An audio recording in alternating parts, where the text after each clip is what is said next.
నమస్తే. Welcome to Andhra Prabha. నేను Prashanth.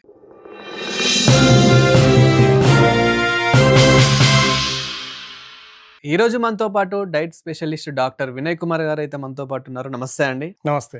Sir, ఇప్పుడు ఎవరైతే ఫ్యాట్ పెరిగిందో ఎవరికైతే, సో ఈ ఫ్యాట్ పెరిగిన వారికి తగ్గించుకోవాలంటే ఎలాంటి ఫుడ్ తీసుకుంటే బాగుంటుంది? దానికి నేనేం చెప్తానంటే స్పెసిఫిక్‌గా ఎప్పుడు కూడా నేను ఇంపార్టెంట్ సలహా అందరికి ఇచ్చేది ఈ మీడియా త్రూగా ఏంటంటే, పొరపాటున కూడా సోషల్ మీడియాలో కనిపించిన ఈ ఫుడ్ తింటే కొవ్వు మొత్తం కరిగిపోతది. ఈ జ్యూస్ తాగితే మొత్తం కరిగిపోతా అనే పొరపాటున కూడా చేయొద్దండి. ఎందుకంటే అట్లా నాకు చాలామంది తెలుసు. నేను సంవత్సరం నుంచి ఇది తాగుతున్నానండి. వెయిట్ తగ్గడం లేదు. ఏదో స్టార్టింగ్‌లో 2, 3 రోజులు కొంచెం బాగా వాళ్ళ ఇంచ్ లాస్ అయినట్టుగా, సన్నగా అయినట్టుగా, మొహం సన్నగా అయినట్టుగా, వాళ్ళ వేస్ట్ లైన్ తగ్గినట్టుగా కనిపించినా కూడా ఖచ్చితంగా తగ్గరోళ్ళు. ఫ్యాట్ తగ్గిండదు. సో ఏదో టెంపరరీగా ఏదో నిమ్మకాయ తేనె కలుపుకొని నీళ్ళు తాగితే ఫ్యాట్ తగ్గిపోతాము. సో ఇట్లాంటివన్నీ కూడా చాలా రకాలున్నాయి. ఏవి కూడా స్పెసిఫిక్ ఫుడ్స్ స్పెసిఫిక్ పర్సన్‌కి అందరికి ఇదే సూట్ అవుతది ఏం లేదు. మీకు సూట్ అయింది మీ ఫ్యామిలీలో మీ బ్రదర్‌కి సూట్ అవ్వకపోవచ్చు. లేదా మ్యారీడ్ అయితే వాళ్ళ వైఫ్‌కి సూట్ అవ్వకపోవచ్చు. ఎవ్వరికైనా సరే వాళ్ళ రూట్ కాజ్ ఏంటి? వాళ్ళ బ్లడ్ పారామీటర్స్ అన్నీ చూసిన తర్వాత వాళ్ళ ప్రాబ్లమ్ ఏంటో అనలైజ్ చేయకుండా బ్లైండ్‌గా ఇది తినండి వెయిట్ తగ్గిపోతారని చెప్తే చాలా పెద్ద పచ్చి అబద్ధం అది. సో మనిషికి తగ్గట్టుగా కస్టమైజ్డ్‌గా వాళ్ళ ప్రాబ్లమ్ ఏంటి? వాళ్ళ లైఫ్ స్టైల్ ఏంటి? వాళ్ళ ఈటింగ్ హ్యాబిట్స్ ఎలా ఉన్నాయి? వాళ్ళ స్లీపింగ్ హ్యాబిట్స్ ఎలా ఉన్నాయి? స్ట్రెస్ ఏమన్నా ఉందా?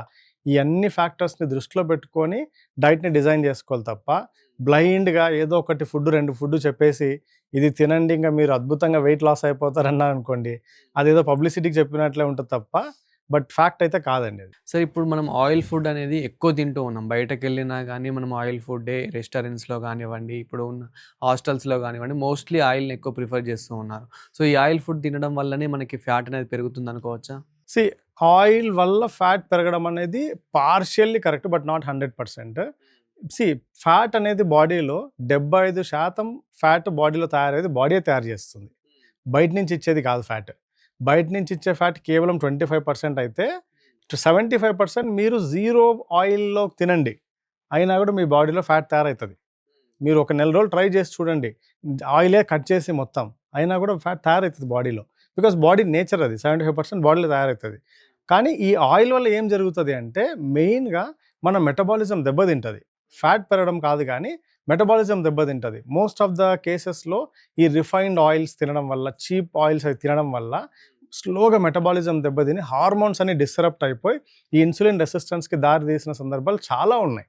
అందుకే ఆయిల్ చెడ్డది అని చెప్పడానికి కారణము దానివల్ల డైరెక్ట్‌గా ఫ్యాట్ పెరుగుతుందని కాదు. హార్మోనల్ డిస్రప్షన్ జరిగి అక్కడి నుంచి ఫ్యాట్ అక్యుములేట్ అవ్వడము అండ్ అదర్ హార్మోనల్ డిస్టర్బెన్సెస్ అన్నీ జరిగి చాలా రకాల సమస్యలు వస్తాయండి. అండ్ మోర్ ఓవర్ మనకు అన్నీ చాలా చూస్తున్నాం సోషల్ మీడియాలో కూడా. ఆ రిఫైన్డ్ ఆయిల్స్ చేసే ప్రాసెస్ అనేది అందరికీ ఇప్పుడు క్లియర్‌గా తెలుసు. సెపరేట్‌గా చెప్పాల్సిన పనిలే. ఎన్నో పెట్రోలియం ప్రొడక్ట్స్ వాడతారు. దాన్ని డియోడ్రెంట్ ఏజెంట్స్ వాడతారు ఆ రిఫైన్డ్ ఆయిల్స్‌లో. సో ప్రిఫరబుల్లీ మీరు ఆయిల్ మానేయమని నేను చెప్పను ఎవరికి కూడా fat. So cold pressed oils ఏవైతే గానుగ నూనెలు అంటాం కదా!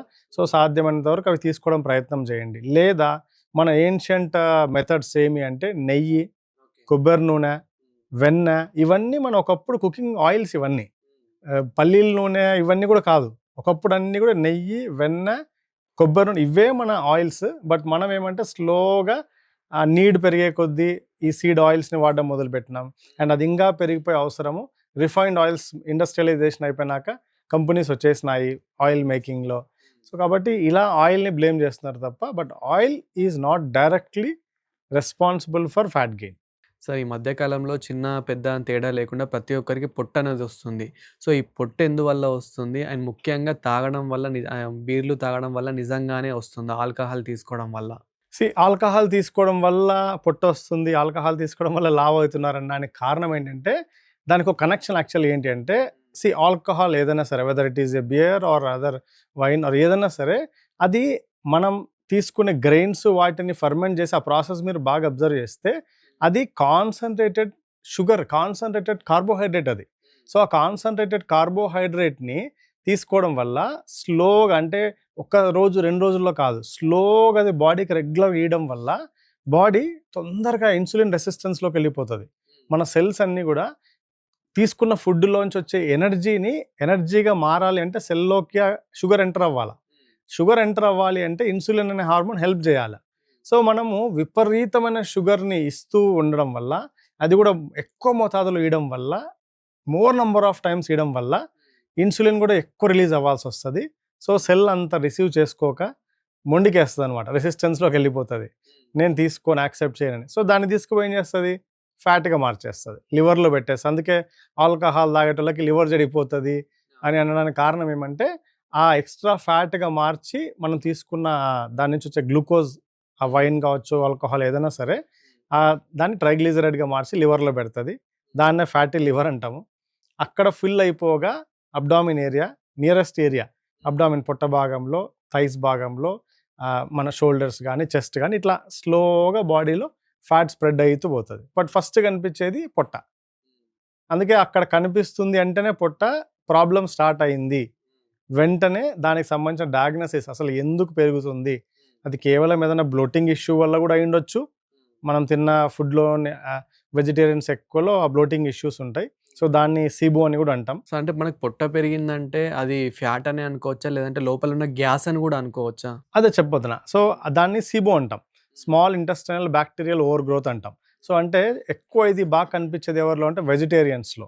బికాజ్ వెజిటేరియన్స్లో ఏమవుతుందంటే ఎక్కువ వెజిటేరియన్ ఫుడ్ ఎక్కువ తీసుకుంటారు కాబట్టి, సో దాంట్లో ఓవర్ ఫర్మెంట్ కూడా అయిపోతుంది. ఓవర్ ఫర్మెంట్ అంటే బ్లోటింగ్, అంటే గ్యాస్ రావడం వల్ల కూడా పొట్ట కనిపించవచ్చు. అందుకే పొట్ట కనిపిస్తుందంటేనే నేను చెప్పేది ఏంటంటే, అది వెదర్ బాడీలో ఇన్సులిన్ రెసిస్టెన్స్ మొదలై ఫ్యాట్ ఏమన్నా ఎక్కువ ఉందా లివర్లో కానీ, అబ్డామినల్ ఏరియాలో, లేదా గ్యాస్ అంటే మీరు అన్నట్టు బ్లోటింగ్ ఇష్యూ ఉందా, రెండిట్లు అనలైజ్ చేసుకోవడం చాలా ఇంపార్టెంట్. ఏదోలే గ్యాస్ వేలే అనుకొని అట్లే వదిలేస్తే మేబీ అది లివర్లో ఫ్యాట్ ఎక్కువైపోయి మీకు అబ్డామినల్ ఏరియాలో కూడా ఫ్యాట్ పెరిగిండొచ్చు. సో అది ఇంకా ప్రమాదం మీరు చూసుకోకపోతే. సో ఎవరైనా పెరుగుతుంది పొట్ట అంటేనే వెంటనే చెక్ చేసుకోవాలి, వెదర్ అది గ్యాసా లేకపోతే ఇన్సులిన్ రెసిస్టెన్సా మన సెల్యులార్ లెవెల్లో. రెండింటిని మన వ్యత్యాసం తెలుసుకున్న తర్వాత దానికి తగ్గట్టుగా మనం దాన్ని తగ్గించే ప్రయత్నం చేయొచ్చు.